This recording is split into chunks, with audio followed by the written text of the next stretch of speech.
देख रहे हैं SP9 न्यूज। स्वागत है आपका हमारे इस खास प्रोग्राम में। प्रोग्राम की शुरुआत राजस्थान से।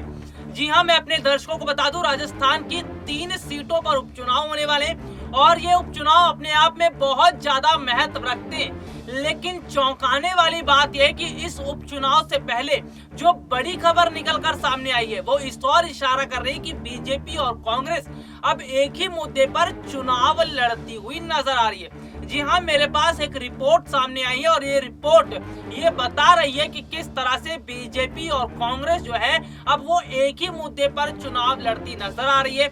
इससे साफ पता चल रहा है कि क्या बीजेपी और कांग्रेस के पास ज्यादा मुद्दे नहीं है और क्या जो बीजेपी है वो कांग्रेस के मुद्दे चुरा रही है या फिर कांग्रेस के मुद्दे बीजेपी चुरा रही है। तो दोनों की अगर स्थितियों की मैं बात करूं तो फिलहाल अभी तो ये कहना आसान नहीं होगा कि कौन जो है कौन सी राजनीतिक पार्टी किसके आइडियाज को चुरा रही है। लेकिन हाँ, इतना जरूर कहा जा सकता है कि दोनों ही राजनीतिक पार्टी के पास एक ही मुद्दा। तो चलिए खबर की तरफ बढ़ते हैं और आपको मैं यहाँ पर सिलसिलेवार तरीके से समझाऊंगा कि आखिरकार किन किन मुद्दों पर एक ही राजनीतिक पार्टी अब जो है वो प्रचार प्रसार कर रही है। दरअसल सत्तारूढ़ कांग्रेस जहां महंगाई बेरोजगारी को लेकर केंद्र सरकार को जिम्मेदार ठहरा रही है, वहीं बीजेपी इसके लिए राज्य सरकार को जिम्मेदार मानती हुई बताई जा रही है। कांग्रेस ने गैस एवं पेट्रोल के बढ़ते दामों को महंगाई का जिम्मेदार बताया, वहीं भाजपा बिजली पानी के दाम बढ़ने पर महंगाई बढ़ने का आरोप लगा रही है। इस सब के बीच किसान आंदोलन भी उपचुनाव का मुद्दा बना हुआ है। मुख्यमंत्री अशोक गहलोत एवं कांग्रेस प्रदेश अध्यक्ष गोविंद सिंह डोटासरा किसानों पर दमन को मुद्दा बना रहे हैं। भाजपा ने कानून व्यवस्था को भी मुद्दा बनाया तथा राष्ट्रीय महिला आयोग और मानव अधिकार आयोग से दखल की मांग भी की जा चुकी है। यानी कि कुल मिलाकर अगर देखा जाए तो मोटी मोटी बात ये है कि बीजेपी और कांग्रेस जिन मुद्दों पर चुनाव लड़ रही है वो है महंगाई, भ्रष्टाचार, महिला सुरक्षा और इसके साथ ही साथ जिस तरह से बात की जाए तो रोजगार का मुद्दा अपने आप में बहुत ज्यादा अहमियत रखता है। चलिए अब मैं आपको यहाँ पर यह समझाने की कोशिश करता हूँ कि आखिरकार बीजेपी इन मुद्दों को क्यों उठा रही है और कांग्रेस के इन मुद्दों को उठाने की वजह क्या है। चलिए अब हम बात इसलिए कर लेते हैं बीजेपी की कि बीजेपी इन मुद्दों को इसलिए उठा रही है क्योंकि जिस तरह से राजस्थान की मैं बात करूं तो राजस्थान में जो वहां के लोग हैं, वहां के युवा जनरेशन के लोग हैं, उनके पास रोजगार नहीं है। महिला सुरक्षा की सही मतलब स्थितियां मध्य राजस्थान के अंदर नहीं है और जिस तरह से महंगाई बढ़ती नजर आ रही है, ये मुद्दा अब बीजेपी ने उठाया।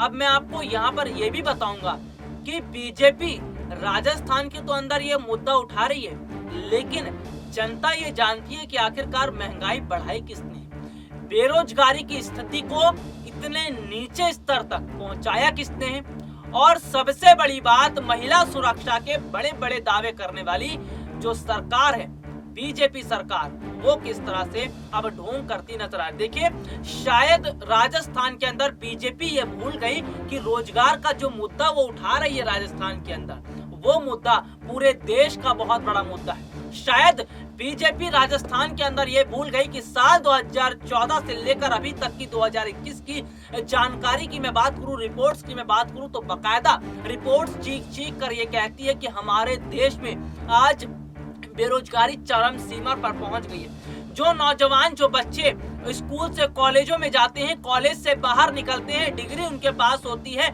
और बाहर के जब जॉब्स के लिए जाते हैं तो पता चलता है कि बाहर प्लेसमेंट की कोई सुविधा नहीं है। यानी कि सरकार जो है, केंद्र सरकार, उसने बेरोजगारी को बहुत हद तक बढ़ा दिया, रोजगार के स्तर को खत्म कर दिया, चाहे सरकारी सेक्टर हो, प्राइवेट सेक्टर हो या फिर अन्य सेक्टर हो।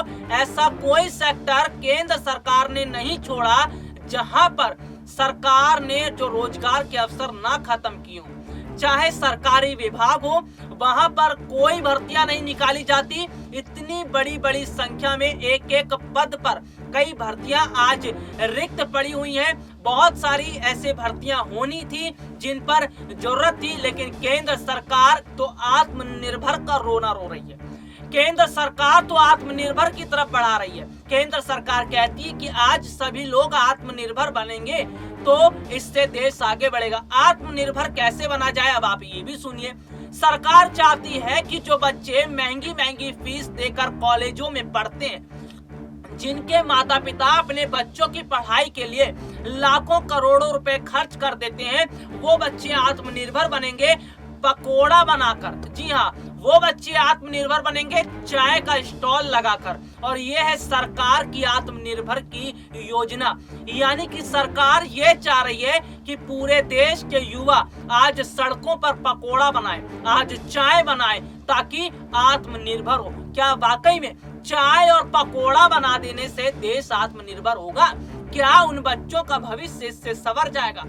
जिन बच्चों के माँ बाप ने अपने बच्चों के लिए कई सपने देखे हैं, जब वो अपने बच्चों को ऐसे रोडों पर चाय का ठेला और पकोड़े का ठेला लगाकर देखेंगे, तो जरा सोचिए कि उन माँ बाप के दिलों पर क्या गुजरेगी। बीजेपी रोजगार का मुद्दा राजस्थान में उठा रही। क्या कभी बीजेपी ने, राजस्थान की सरकार ने, राजस्थान की पूर्व मुख्यमंत्री वसुंधरा राजे ने मोदी सरकार से ये जानने की कोशिश की कि साल 2014 से जब से मोदी सरकार है तब से हमारे देश में बेरोजगारी का आंकड़ा बढ़ा है? क्या कभी वसुंधरा राजे ने इस पर सवाल पूछा? क्या कभी वसुंधरा राजे ने केंद्र सरकार की इस जो गलत नीति है इसके खिलाफ विरोध किया? लेकिन नहीं, सरकार बीजेपी की जो बात की जाए, राजस्थान में अगर बात की जाए तो बीजेपी अब रोजगार का मुद्दा किस पर थोपती हुई नजर आ रही है? बेरोजगारी का जो ठीकरा है वो अशोक गहलोत पर फोड़ती नजर आ रही है। क्या केवल राजस्थान के अंदर बेरोजगारी है? क्या अन्य देशों के अगर आंकड़े को उठाया जाए, क्या ये बताता नहीं है कि किस तरह से आज मोदी सरकार ने देश के युवाओं का हक छीना है? क्या ये नहीं बताता कि बीजेपी की सरकार ने देश के उन युवाओं के सपने पर हथौड़ा चलाया है, जिन युवाओं ने सपना देखा था कि बड़े बड़े पदों पर बैठेंगे, बड़ी बड़ी पढ़ाइयां करेंगे, महंगी फीस देकर पढ़ेंगे, लेकिन फिर भी अपना सपना पूरा करेंगे? क्या उनके सपनों को कुचलने का काम मोदी सरकार ने नहीं किया? जी हाँ, अगर बात की जाए तो सरकार आत्मनिर्भर बनाने की बात तो करती है, लेकिन आत्मनिर्भर बने कैसे जाए? और अगर मैं बात करूं महिला सुरक्षा की दावा करने वाली बीजेपी ने महिलाओं की सुरक्षा को लेकर कितने कदम उठाए, ये बात भी किसी से छुपी नहीं है। तो पूरा मैं यहाँ पर यह बताना चाहूंगा अपने दर्शकों को कि जो मुद्दा बीजेपी ने वहां पर राजस्थान में उठाया है, क्या एक बार उन्होंने सेंट्रल से सवाल पूछा कि हमारे देश में महिला सुरक्षा की स्थिति क्या है? हमारे देश में बेरोजगारी इतनी क्यों बढ़ रही है? हमारे देश का किसान क्यों परेशान? लेकिन नहीं, आज केवल और केवल बीजेपी ढोंग रचने का काम कर रही है। और जिस तरह से सेंट्रल में रहकर बीजेपी अपनी पावर का गलत इस्तेमाल कर रही है, न सिर्फ किसानों को परेशान किया जा रहा है, बल्कि इससे ये भी पता चल रहा है कि आज हमारे देश में लगता है लोकतंत्र खत्म होने की कगार पर। आज लोगों को बोलने का अधिकार नहीं दिया जाता, जो बोलता है उसके खिलाफ एक्शन लिया जाता है। इससे लोकतंत्र नहीं कहा जाएगा। और अगर देखा जाए तो जिस तरह से बीजेपी राजस्थान में जिन मुद्दों पर चुनाव लड़ रही है, ऐसा लग रहा है कि बीजेपी ये भूल गई है कि सेंट्रल में अगर मोदी जी की सरकार है तो मोदी जी ने सेंट्रल में रहकर किस तरह से बेरोजगारी को आगे बढ़ाया है और बेरोजगारी की लेवल को कहां तक पहुंचाया, और कितने सारे मुद्दे ऐसे हैं जिन पर मोदी सरकार आज चुप भी है। तो ऐसे में सवाल यहाँ पर यह बनता है कि क्या वाकई में जो मुद्दे जिन पर चुनाव बीजेपी लड़ रही है राजस्थान के अंदर, ये मुद्दे ये नहीं बताते कि सेंट्रल की सरकार ने किस तरह से इन्हीं मुद्दों को जो है दबाया और किस तरह से युवाओं के सपनों को रौंदने का काम किया है? ये सवाल आपसे भी है। आपको क्या लगता है? अपना कीमती जवाब मुझे जरूर दीजिएगा। और राजस्थान उपचुनाव की जानकारी लगातार मैं अपने दर्शकों तक पहुंचा रहा हूं, और जिस तरह से चुनावी माहौल बना हुआ है उसे देखकर ऐसा लग रहा है कि राजस्थान उपचुनाव जो है वो बीजेपी और कांग्रेस दोनों के बीच कांटे की टक्कर देखने को मिल सकती है। फिलहाल के लिए आज मुझे इजाजत दीजिए। नमस्कार।